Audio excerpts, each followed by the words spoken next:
supervisores de ensino, gerente de produtos editoriais e institucionais na imprensa oficial do Estado de São Paulo, coordenação das edições e coedições com as editoras universitárias públicas do Estado de São Paulo.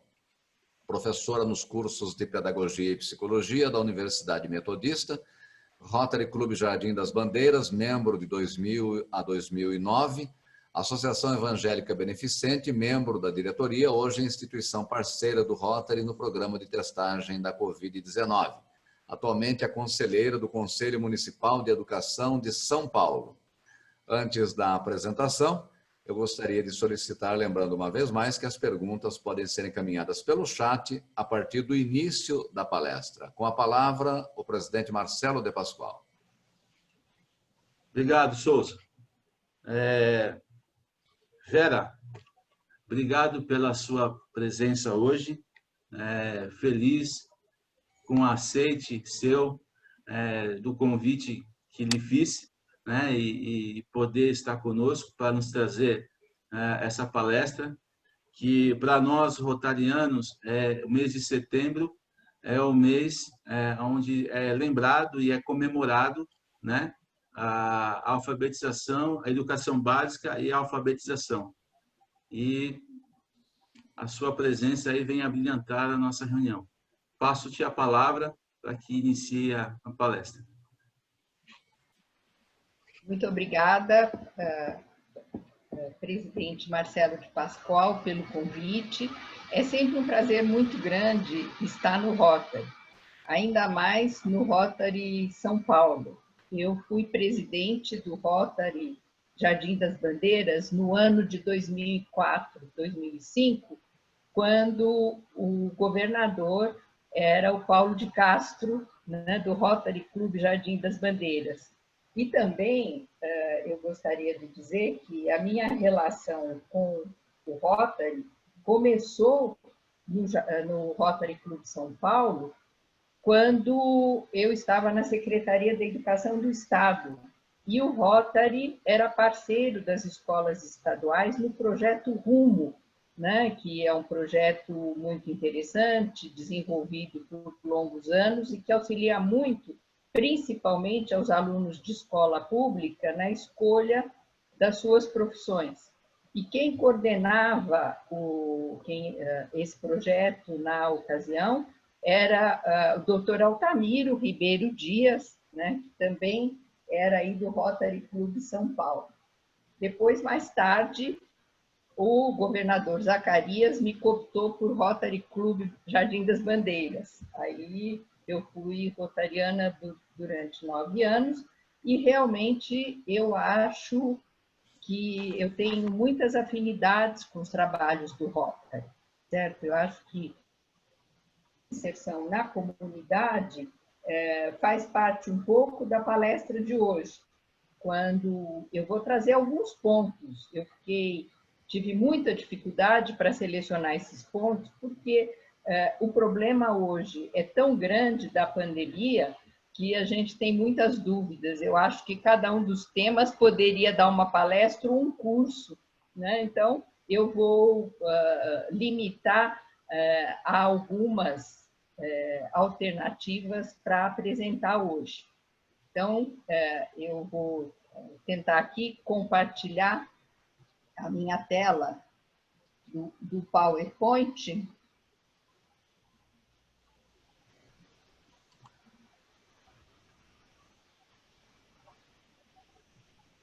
Vamos ver se dá tudo certo.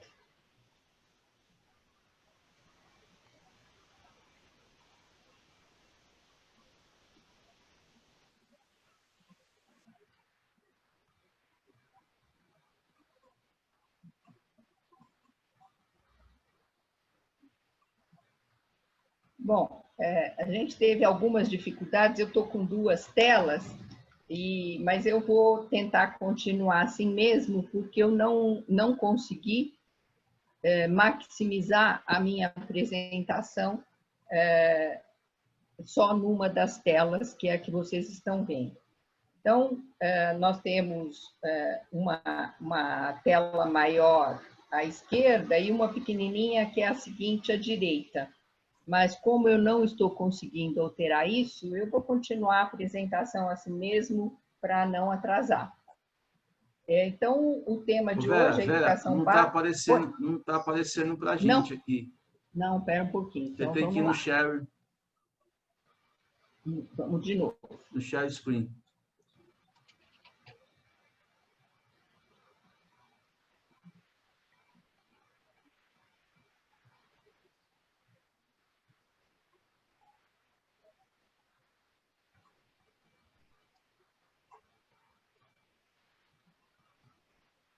Vera, eu acho que é melhor a nossa Dani colocar na Dani, tela para a passar. gente. Tá bom. Dani, você põe para a gente, por favor? Sim.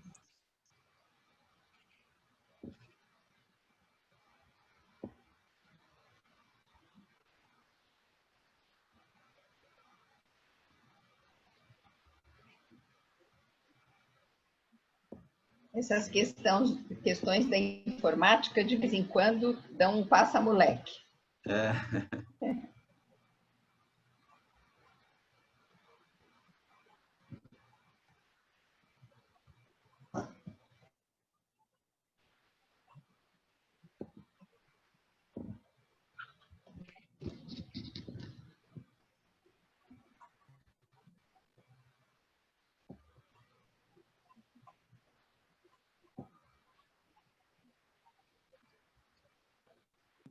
Isso, agora todo mundo está vendo, né? Sim, agora estamos. Então, esse é o primeiro slide, né? Educação básica e alfabetização na pandemia. Né? Como é que ficará a educação básica? Né? Então, essa é a nossa principal questão. Pode passar, Dani.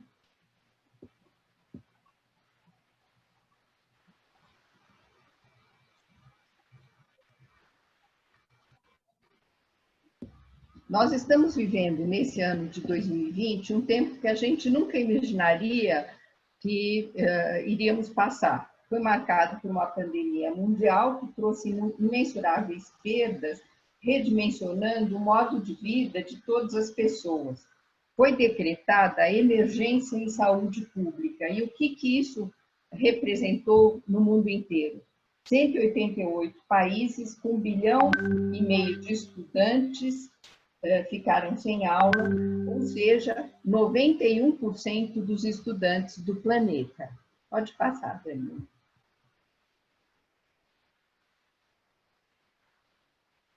E o desafio que foi feito nesse momento foi como levar a sala de aula para a casa das pessoas. Então, algumas alternativas surgiram: o ensino remoto e educação à distância. De que forma? Através de materiais impressos, plataformas online, videoaulas gravadas, materiais digitais, aulas online, aulas via TV, orientações via rede, chat e WhatsApp. Né? Como é que isso foi resolvido? Podemos continuar.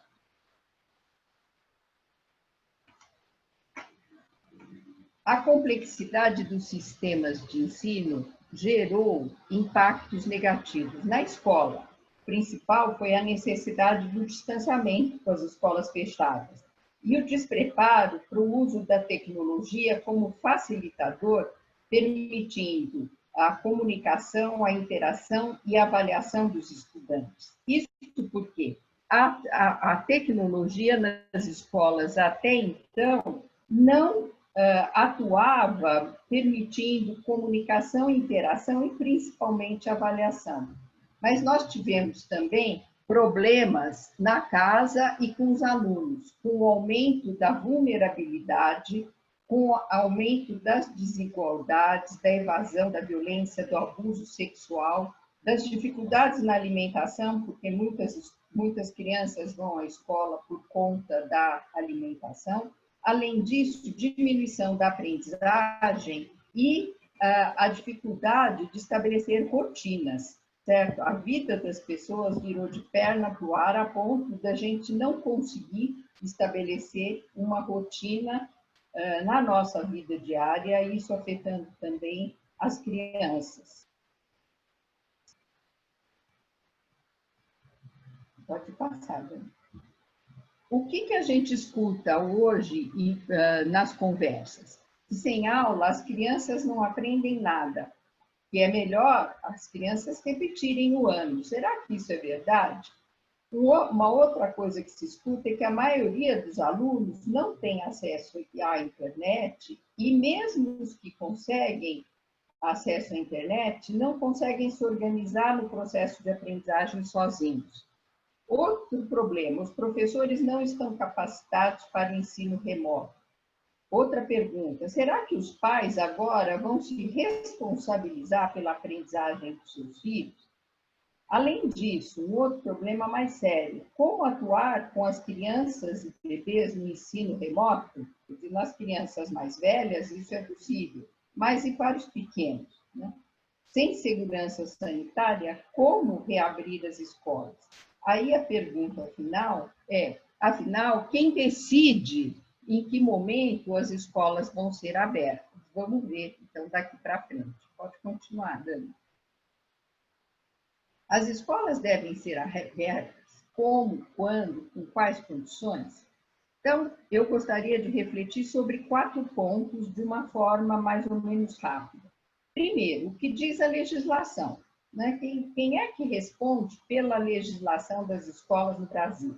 Segundo, quais são as instâncias normativas e deliberativas para esse processo de tomada de decisão? E o que dizem os protocolos sanitários em relação à situação das escolas? E, por último, o que dizem as teorias em relação à aprendizagem? Então, vamos ver, pode passar, Dani, vamos ver o primeiro ponto. O que diz a legislação? Aí nós temos a Constituição brasileira, que diz o seguinte: a educação é direito de todos e dever do Estado e da família.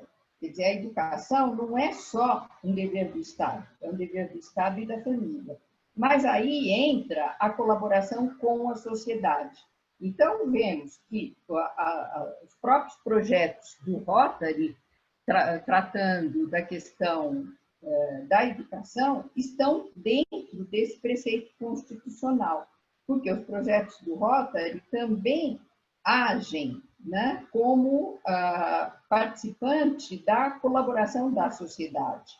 E o que nós visamos com isso? O pleno desenvolvimento da pessoa e da cidadania e a sua qualificação para o trabalho. Quer dizer, o principal fator da educação é conseguir, como diz no artigo 208, a garantia da educação básica obrigatória dos 4 aos 17 anos. E, além disso, o ensino obrigatório e gratuito é um direito público. Todo mundo hoje pode exigir dos governantes esse ensino público. E nesse parágrafo 2º, colocado a seguir, o não oferecimento do ensino obrigatório pelo poder público ou a sua oferta irregular importa a responsabilidade da autoridade competente. Aqui, nós temos um problema hoje, quer dizer, qualquer pessoa poderia fazer uma representação contra o governo porque ele não está dando uma oferta regular do ensino hoje em dia. Podemos continuar. O que é a educação básica? Eu fiz um resuminho para que todo mundo tenha clareza sobre o que é a educação básica. Ela é dividida em 3 etapas. A primeira é a educação infantil, que vai do 0 aos 5 anos. Mas ela só é obrigatória a partir dos 4, certo? Então, hoje, no Brasil, a educação infantil, a partir dos 4 anos, ela é obrigatória e os pais serão responsabilizados se não matricularem o seu filho na escola. E o governo tem que providenciar vaga para todas as crianças a partir dos 4 anos. O ensino fundamental, que na nossa época era o primário e o ginásio, hoje ele se divide em 2 etapas, no 1º ao 5º ano e depois do 6º ao 9º, o antigo ginásio. E o ensino médio, dos 15 aos 17. Mas vejam que tem uma coisa interessante. A educação básica, tem que ser efetivada mediante algumas condições. A primeira delas é ter 200 dias letivos durante o ano. E a segunda é preencher 800 horas de aula. Então, vejam que o ensino particular no Brasil, ele tem que se submeter a essas condições da Constituição, mas, ao mesmo tempo, tem que atender a essas colocações da educação básica que é colocada na Lei de Diretrizes e Bases. Então, hoje, todas as escolas públicas ou particulares precisam cumprir 200 dias letivos e 800 horas de aula. Vamos ver como continua. Pode continuar, Dani. O que nós temos hoje no Retrato Nacional? A gente fala muito de escola pública e escola particular. Ontem mesmo foi divulgado o IDEB nacional, que mostra que as escolas particulares estão melhor um pouco que as escolas públicas. Mas o retrato nacional hoje é que nós temos 48 milhões de alunos cursando a educação básica, ou seja, dos 4 aos 17 anos. E 80% deles estão nas escolas públicas. Só 20% dos alunos estão em escolas particulares. Então, qual é, dentro desse retrato nacional, o desafio dos gestores hoje, em relação a essa questão da pandemia? É conscientizar a população, famílias e docentes sobre a importância de se planejar o retorno de forma responsável às aulas com segurança. Vamos ver como é que isso pode acontecer, né? Nós temos outras legislações, que eu não entrei nos detalhes. Temos a Lei de Diretrizes e Bases da Educação Nacional, o ECA, Estatuto da Criança e do Adolescente, o Plano Nacional de Educação, entre outros. E quais são as instâncias normativas e deliberativas? Lá no começo, no próprio título da palestra, eu perguntei quem decide sobre essa questão da volta à escola. Então, no âmbito federal, nós temos o Ministério da Educação e temos também o Conselho Nacional de Educação, que emitem as diretrizes e as deliberações sobre o âmbito federal de atuação de todas as escolas. Nos estados, nós temos a Secretaria Estadual e o Conselho Estadual de Educação. Os conselhos são órgãos deliberativos e consultivos em cada um dos âmbitos, no federal, no estadual e no municipal. Eu hoje estou no Conselho Municipal de Educação, que é quem estabelece as diretrizes para serem cumpridas pela Secretaria Municipal de Educação de São Paulo. Os municípios que têm sistemas municipais, ou seja, que não pertencem ao sistema estadual, também têm os seus conselhos municipais. Mas isso fica para uma outra palestra num outro dia. Podemos continuar. Será que a gente pode dizer que a Covid acabou com as garantias dos direitos de aprendizagem das crianças? Não, a gente pode dizer que não, mas que surgiram inúmeras dificuldades, isso é incontestável. Então, se a gente voltar um pouquinho para alguns slides anteriores, quando eu falei que a Lei de Diretrizes e Bases diz que nós temos que ter 200 dias letivos, a gente se pergunta como é que ficam as escolas hoje, que praticamente estão há 6 meses sem aulas. Não vão conseguir cumprir nem dias letivos, nem as 800 horas. Nós temos um comprometimento do calendário escolar de 2020 e de 2021, por consequência. E temos que dar retrocesso no processo educacional e na aprendizagem, danos estruturais e sociais, estudantes e famílias de baixa renda estão sofrendo mais com isso. Existe um estresse das perdas familiares dos alunos e dos profissionais de educação. Nós também estamos sofrendo isso nas nossas famílias, quer dizer, a sociedade como um todo está sofrendo perdas de familiares, né? Nós estamos tendo um aumento da violência doméstica e um aumento da evasão escolar, certo? Porque as crianças que não estão conseguindo acesso ao ensino remoto, o que está acontecendo com elas? Elas estão se perdendo no caminho. Então, nós podemos dizer que elas estão nesse grupo que muito provavelmente terá dificuldades em voltar para a escola quando as aulas forem retomadas. Podemos continuar. Na pandemia, como é que ficamos? Os direitos permanecem? Claro que sim, os direitos permanecem. Eles são referenciais perenes, estão na nossa Constituição.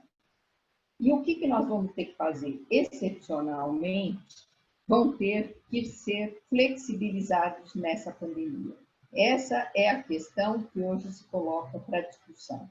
Como flexibilizar a organização da escola, garantindo os direitos de aprendizagem de todas as crianças. Podemos continuar. O que dizem os protocolos sanitários? Bom, o principal observável em todos os protocolos sanitários com retorno às aulas será a contenção da curva exponencial de contágio de acordo com o momento epidemiológico e com o respaldo legal da Secretaria da Saúde. A OMS também diz aquilo que todos nós já estamos cansados de ouvir: higienizar frequentemente as mãos, manter distância social, evitar tocar os olhos, nariz e boca, praticar a higiene respiratória e usar máscara. Tudo isso precisa ser transmitido para a organização escolar. Podemos continuar. O que dizem os outros países? Ontem, muitos de nós ouvimos na televisão que 5 milhões de alunos voltaram às aulas na Itália. Hoje também eu ouvi no noticiário logo cedo que na Suécia as aulas só foram suspensas por um período bem pequeno para as crianças maiores de 6 anos. Os pequenos continuaram na escola, tal a importância da escola nessa fase de socialização. Então, as experiências de outros países têm nos mostrado que nós vamos precisar fazer uma integração muito grande entre a saúde, a educação e a assistência social. Quer dizer, eu acho que esse é um ponto a ser transformado nas nossas relações nos próximos meses. Outra proposta dos outros países é a redução de horários de frequência à escola, a divisão das turmas para agrupamento, organização de agrupamentos menores. A gente viu, por exemplo, na Inglaterra, a notícia de que as crianças estão separadas em turmas que eles estão chamando de bolhas. Ou seja, a criança vai à escola, mas ela só tem contato com determinadas crianças e determinados adultos. Por quê? Porque se eu tiver qualquer problema, eu consigo localizar aonde essa criança estava e com quem ela teve contato, né? Então, isso está sendo a organização de turmas escolares em bolhas, né? Uma outra coisa que tem sido colocada é a prioridade para as crianças que não podem permanecer em casa. Este é um problema para os países onde o desemprego está aumentando, as dificuldades econômicas estão aumentando e as crianças estão ficando sem ter quem cuide delas em casa, em geral os maiores cuidando dos menores, com uma vulnerabilidade muito grande. Um outro ponto colocado pela experiência dos outros países é a limpeza de superfícies rígidas 2 ou 3 vezes por dia para que haja menor contaminação. Além disso, tem a proposta de refeições mais simples, servidas nas turmas, e a proposta de utilização de espaços externos que favoreçam o distanciamento entre as crianças, usando o mínimo possível os espaços fechados. E também dizem para termos sempre portas e janelas abertas. Podemos continuar. E em São Paulo, o que o Estado e o município dizem? Certo? Amanhã Isso, no estado de São Paulo, nós podemos ver, hoje eu já ouvi nos noticiários, de manhã no rádio, e agora, perto da hora do almoço, na televisão, o secretário do Estado dizendo da importância do retorno às aulas. Quer dizer, eu acho que nós temos que nos preparar para isso, mas as aulas precisam ser começadas. O que ele propõe? Numa síntese, porque vários documentos já foram elaborados e mandados para as escolas. Primeiro, obedecer às diretrizes do Plano São Paulo, aquelas fases, né? Vermelha, laranja, amarela, verde, azul. As escolas serão abertas quando nós tivermos o estado todo em 28 dias na fase amarela, ou seja, de estabilização ou decréscimo da pandemia. Além disso, as escolas devem voltar por etapas. Nós não temos condições de voltar com 100% dos alunos. Eles começariam com 35%, depois com 70% e depois com 100%. E se a área onde a escola for aberta for reclassificada como laranja ou vermelho, essa escola tem que ser fechada imediatamente, as providências sanitárias têm que ser tomadas. Né? Quarto lugar, seguir todos os protocolos de saúde. E, em quinto lugar, a partir do dia 8 de setembro, muitas escolas já iniciaram as suas atividades, não com propostas curriculares. Então, por exemplo, como que elas começaram? Elas começaram com a abertura da sala de informática para crianças que não tinham acesso nas suas casas. Dos 645 municípios do estado de São Paulo, 128 recomeçaram as suas atividades no dia 8. Então, nós estamos numa fase de experiência, certo? E a proposta é que as demais unidades, ainda sob análise de todas as circunstâncias, poderiam ter o seu início de aulas a partir de 7 de outubro. Outro ponto bastante falado é que professores e funcionários do grupo de risco não voltarão. A prioridade é para a gestão das emoções e o acolhimento. Eu acho que cabe ressaltar aqui um dado importante. A educação movimenta no estado de São Paulo cerca de 1/3 de toda a população. Então, esse é um dado para mostrar a dimensão do problema no estado de São Paulo. O estado de São Paulo tem hoje 6 milhões de alunos no ensino fundamental. Podemos passar e ver como está a situação no município. É mais ou menos semelhante. Amanhã, o prefeito Bruno Covas vai dar os resultados do terceiro processo de testagem que está sendo feito no município. Né? E esse processo é que vai permitir a autorização pelo comitê de contingência, né? Depende de uma ampla comunicação, depende do atendimento dos protocolos estabelecidos pela Secretaria de Saúde nas escolas, e a decisão sobre o retorno do atendimento presencial pela Secretaria de Educação vai ser submetido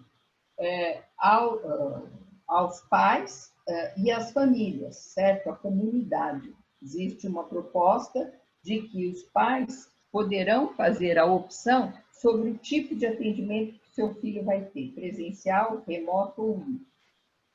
Além disso, o município também faz uma ênfase no acolhimento e propõe a implantação de uma ação intersetorial, como eu falei anteriormente. Podemos passar.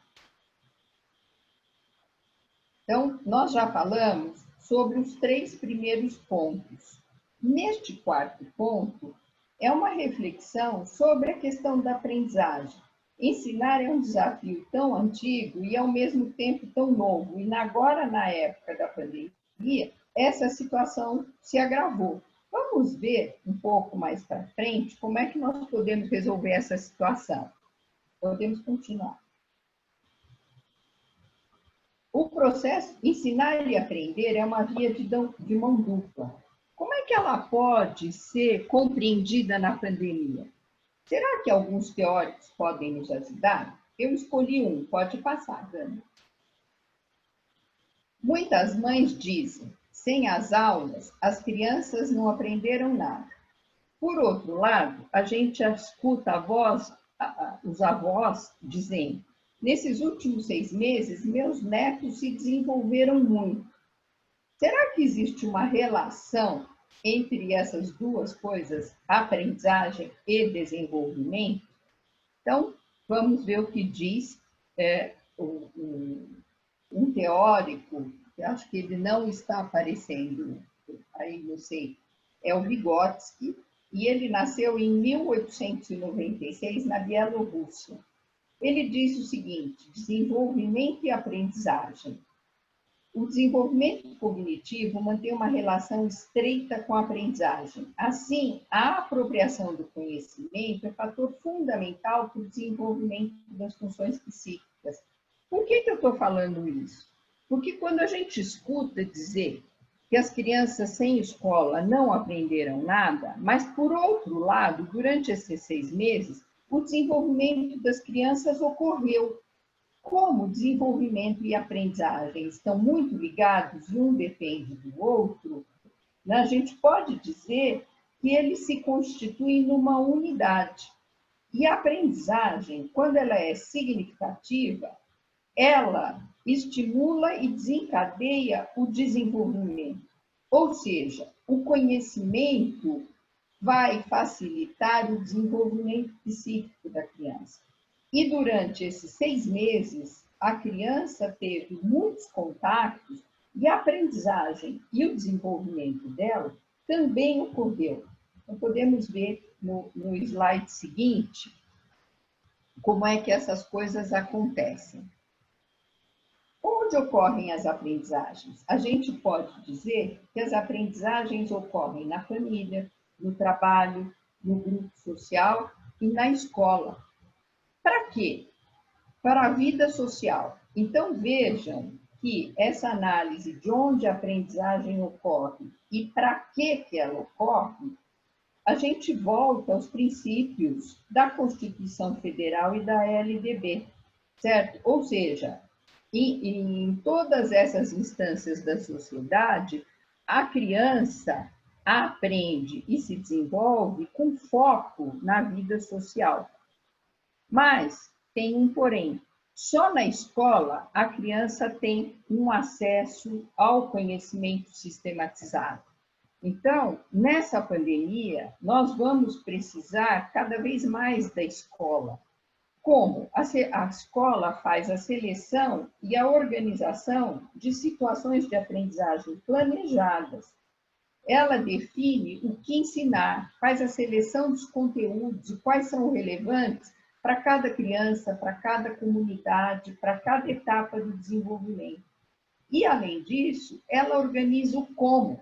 Nessa organização do como é que está a organização dos espaços e estratégias, aonde nós vamos ter hoje um desenvolvimento bastante grande da forma digital, né, e do uso da internet para aprendizagem. Podemos continuar. A aprendizagem, ela se dá através de relações recíprocas, né, do aluno com os pais, com os professores e com o conhecimento. A criança se transforma e transforma os professores, os pais e o próprio conhecimento da sociedade. Quando? O tempo todo, inclusive na pandemia. Por isso é uma falácia dizer que a criança, durante a pandemia, não aprendeu nada. Podemos continuar mais um pouco.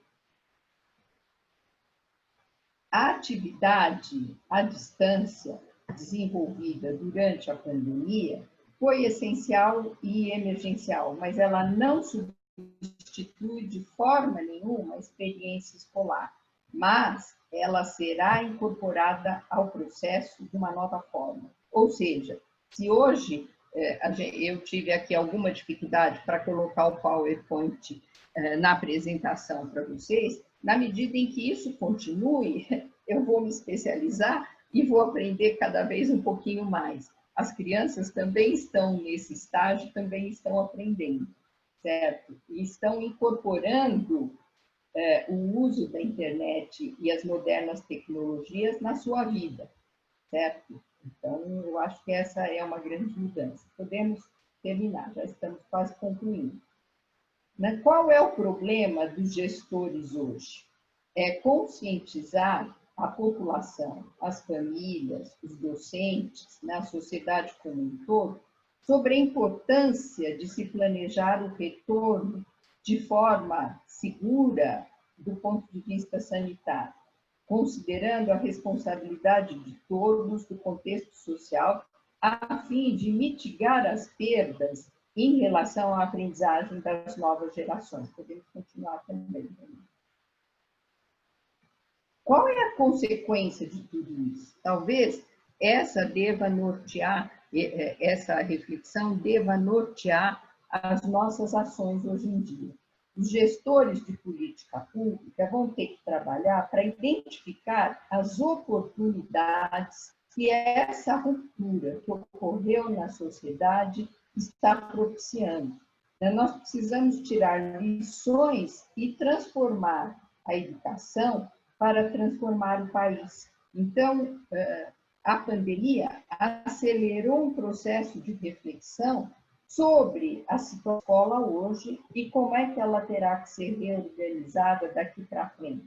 O contato social é parte integrante do aprendizagem, principalmente para as crianças pequenas, mas nós precisamos incorporar o novo e fundamental papel da tecnologia.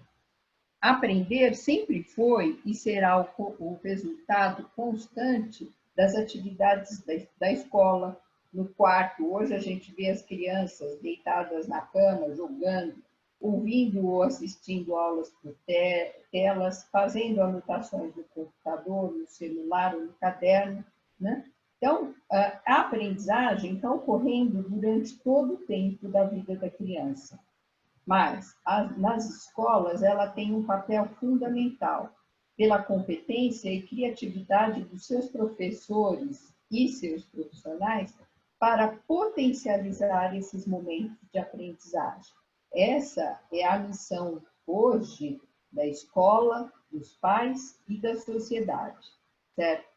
Organizar a escola para que ela possa ser melhor e mais eficiente. Podemos virar. E o Covid nos mostrou que somos muito frágeis. Só a responsabilidade como cidadãos, a solidariedade e a compreensão mútua podem ser bons conselheiros nessas novas propostas. Então, eu acho que é isso que eu tinha pensado em apresentar para vocês hoje, para essa reflexão, né? Porque eu acho que nós estamos num momento de ruptura e de transformação da sociedade. E a escola não pode ficar fora disso. E a retomada das aulas com planejamento e com responsabilidade é um ponto fundamental de agora para frente. Muito obrigada.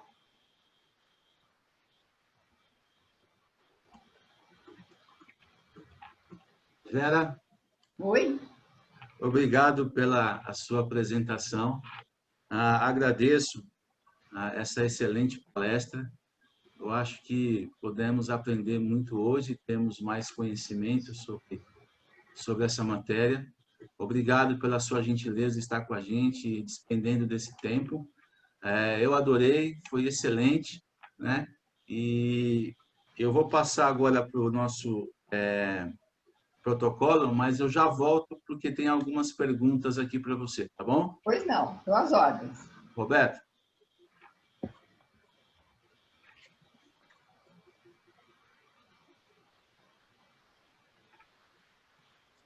Liga o microfone. Muito bem. Parabéns, professora Vera Way, pela brilhante apresentação, com muitas informações que nós não conhecíamos e que ficamos sabendo a partir de agora, inclusive sobre um novo olhar para esse momento, não é? Eu estou aguardando aqui as informações da nossa retaguarda, do secretariado, para informar sobre os nossos convidados. Mas eu já vou adiantando que nós atingimos aí a marca de aproximadamente 50 participantes entre os convidados e também os companheiros e companheiras aqui do Rotary Club de São Paulo, e que a apresentação estará disponível ainda hoje no YouTube. O acesso é muito fácil, você entra no YouTube e procura lá o Rotary Club de São Paulo e logo vai ver as apresentações de toda quarta-feira. Já tem aqui. Obrigado a Daniela, obrigado a Dani pelo envio. Eu quero agradecer aos convidados o Fábio Leite, convidado da Carla Blanco Pousada, assim como a Luciana Mara Silvia Piai e a Renata Sansoni. Também a nossa presença sempre muito importante, nos dá o privilégio de acompanhar as palestras, o Sérgio de Castro, da Imagem Pública do Rotary, o Kevin, do Rotaract Mackenzie, a Marcela Massari, presidente do Rotaract Mackenzie, o Gerson Way, convidado da Vera Lúcia Way, o Roberto Monasтерski, convidado do companheiro na Rede Chicane, ele é diretor executivo da Associação Brasileira de Bancos. Também Mildred Putinato Siciliano, esposa do companheiro Oswaldo Siciliano, também nos dá o privilégio da sua companhia. A visitante Maria Júlia, a Silvia Helena Moura, o Rafael Ribeiro do Vale e o professor De Rose, também com muita honra, está presente aqui entre nós. Eu vou pedir para dois que não se identificaram para que enviem, eu estou acompanhando aqui o chat, se vocês mandarem agora, eu consigo falar a tempo ainda. A identificação está assim, Galaxy A5 2017 e Galaxy S10e. Então, se vocês colocarem aqui no chat agora ou um pouquinho mais tarde, eu já vou saber quem são os visitantes secretos. Voltamos com o presidente Marcelo de Pascoal. Obrigado, Souza. Você também é um show à parte aqui em nossa reunião. Obrigado. Vera, temos perguntas aqui. Deixa eu achar aqui. A nossa companheira Carla Blanco pergunta, agora com a pandemia e o estado de exceção em 200 dias de aula, não pode ser flexibilizado? Não haverá uma flexibilidade do MEC no currículo e na carga horária? Olha, Carla, realmente vai haver uma flexibilização, sim. Quer dizer, esse é um fato que todas as instâncias normativas das questões educacionais já estão se debruçando sobre ela. Primeiro, porque muitos alunos tiveram atividades durante este período. Por exemplo, o município de São Paulo imprimiu um material que se chama Trilhas de Aprendizagem e distribuiu nos domicílios, quer dizer, as crianças receberam isso. Tanto o Estado como a Prefeitura, no Estado de São Paulo, apresentaram aulas virtuais, por diferentes formas. Tudo isso, agora a pergunta é, como quantificar isso como dia letivo e como hora trabalhada pelo aluno? Certo? Quer dizer, isso precisa ser feito, porque realmente isso ocorreu. Além disso, uma outra proposta que está sendo levada a efeito pelas secretarias de educação é que no retorno às aulas você possa fazer uma avaliação da aprendizagem e do desenvolvimento da criança ocorrida nesse período. Certo? Os pais estão ensinando, os irmãos estão ensinando e a aprendizagem e o desenvolvimento são duas coisas que estão interrelacionadas. Então, eu não posso dizer que uma criança de 4 anos, que durante esses 6 meses não se desenvolveu ou não aprendeu nada. Então, nós vamos ter que fazer uma flexibilização, sim. E as instâncias deliberativas vão definir como é que isso vai ser quantificado. E uma outra proposta que já está em desenvolvimento é a organização curricular. Por isso que nós dependemos de cada escola, no seu contexto, ela terá autonomia para fazer a organização curricular do ano de 2020 junto com o de 2021. Isso é perfeitamente possível, né? Não da forma tradicional como nós estávamos acostumados, mas de uma forma que você possa incorporar no dia a dia o trabalho remoto, o trabalho pela internet, complementando as aulas presenciais na escola. Então, realmente, nós não temos outra alternativa, mas, do ponto de vista formal, os profissionais da educação têm condições de fazer esta organização a partir, porque a aprendizagem é uma coisa que é constante e é contínua, certo? Eu hoje estou aprendendo a usar aqui o Zoom, o PowerPoint no Zoom e etc. Então, apesar da minha idade, do meu desenvolvimento adiantado, a gente continua aprendendo, quanto mais as crianças. Então, eu acho que essa flexibilização ela é, hoje, a preocupação dos sistemas de ensino. Outra pergunta do Roberto Souza, nosso protocolo. No futuro, o modelo híbrido presencial-digital deve ser adotado como rotina? Na sua opinião, para que fases do ensino? Olha, sem dúvida, eu acho que ele já foi incorporado. Quer dizer, antes que as pessoas tomassem essa decisão, a pandemia obrigou a todos nós a incorporarmos o ensino híbrido nas nossas vidas, quanto mais na escola. Então, sem a menor sombra de dúvida, a mudança, hoje a gente já vê nas diferentes instâncias de ensino a providência de ter acesso à internet para todas as crianças e entre os materiais escolares já contando os instrumentais, quer dizer, os computadores, que já estavam incorporados à vida da escola e agora vão se incorporar à vida do aluno para que na escola você garanta a organização da aprendizagem, mas que a criança possa trabalhar sozinha em casa, continuando esse processo. Temos outra pergunta da Renata Sanzoni. Ela é um pouco extensa, vou ler aqui. Pois não.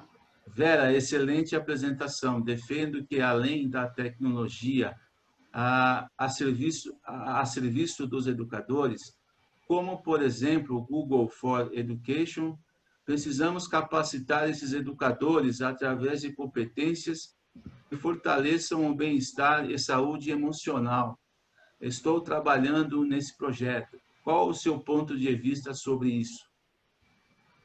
Olha, Renata, eu acho que você tocou num ponto que eu falei rapidamente na palestra, porque realmente eu acho que o tema é tão abrangente, concentra tantos problemas, e a saúde emocional da população como um todo, quer dizer, se nós refletirmos um pouco sobre a vida que nós estamos levando, né? Eu, por exemplo, que sou grupo de risco, as restrições que eu estou sofrendo em termos de vida são muito significativas.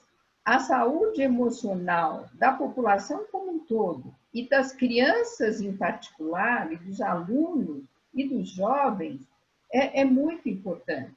Então, eu não sei exatamente em que projeto você está trabalhando, Renata, mas hoje existe uma preocupação muito grande nessa integração da psicologia, do atendimento psicológico, ao acompanhamento dos profissionais da educação e das próprias crianças, bebês, crianças, alunos da escola. Porque é imprescindível que esse acolhimento e que a compreensão desse momento leve a uma superação para garantir a continuidade do processo de aprendizagem.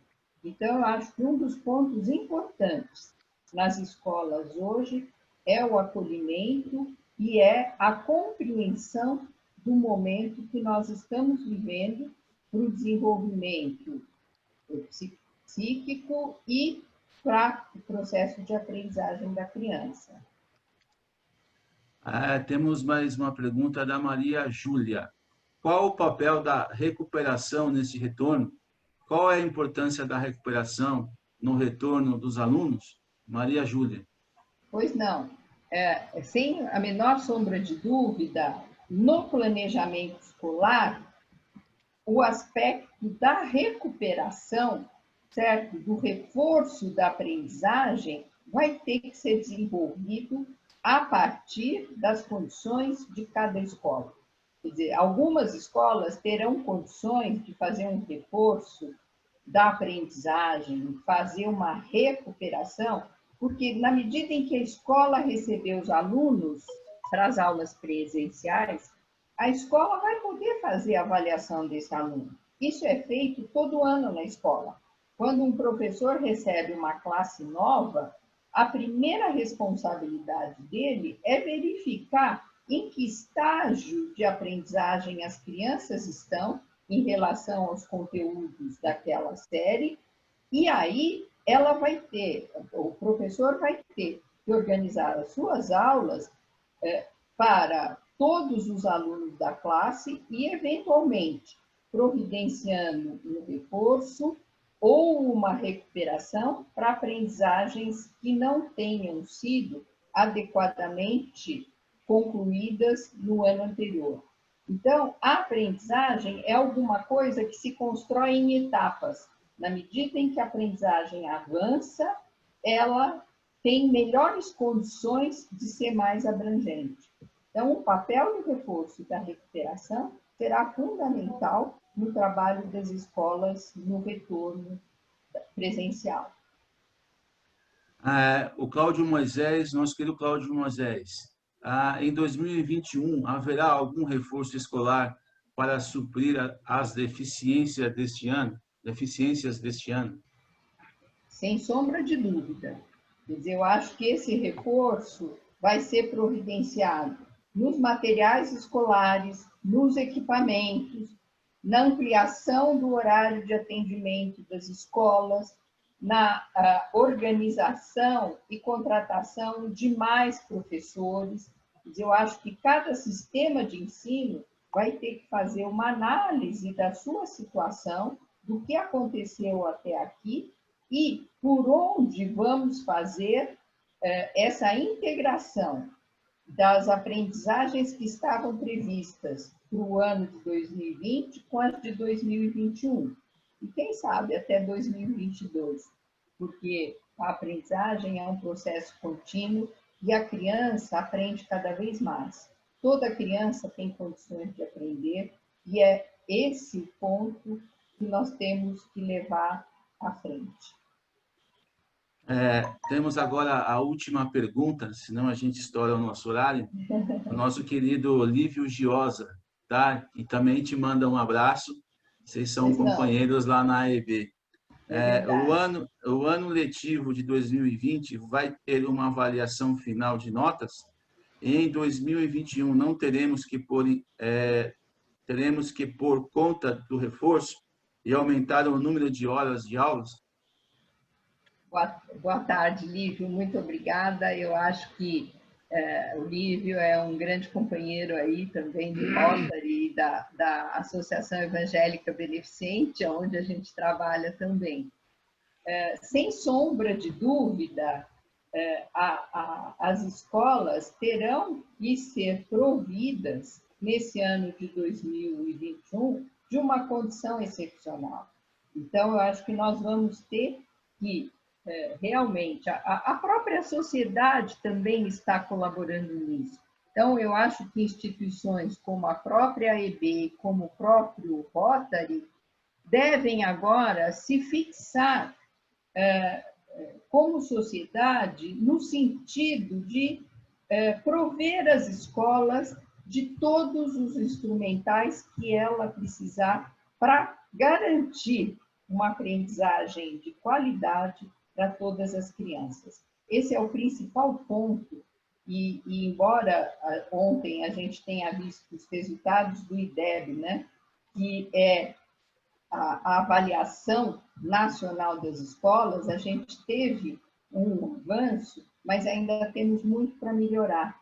Portanto, eu acho que a sociedade civil tem que se organizar agora para que possa contribuir com as escolas para fazer o reforço, a recuperação e prover as escolas daquelas condições que elas precisam para ter a formação do cidadão, como a gente espera do Brasil como um todo e para São Paulo de forma especial.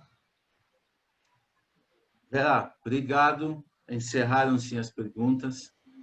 Te agradeço de novo pela sua presença, pelo teu prestígio aqui conosco.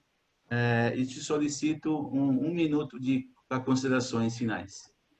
Pois não, eu só posso agradecer. Eu acho que eu me sinto em casa no Rotary e eu me sinto em casa também na educação. Então, eu acho que falar sobre essas questões e colocar pontos para reflexão de todos é o meu objetivo. Quer dizer, eu acho que nós estamos aqui numa luta para vencer essa pandemia do ponto de vista sanitário e para a superação de todos os outros problemas que ela trouxe, de uma forma especial na educação. Agradeço muito o convite. Obrigado, Vera. Obrigado de novo e nos falamos em breve. Passo para o nosso protocolo para ver se há mais alguns visitantes.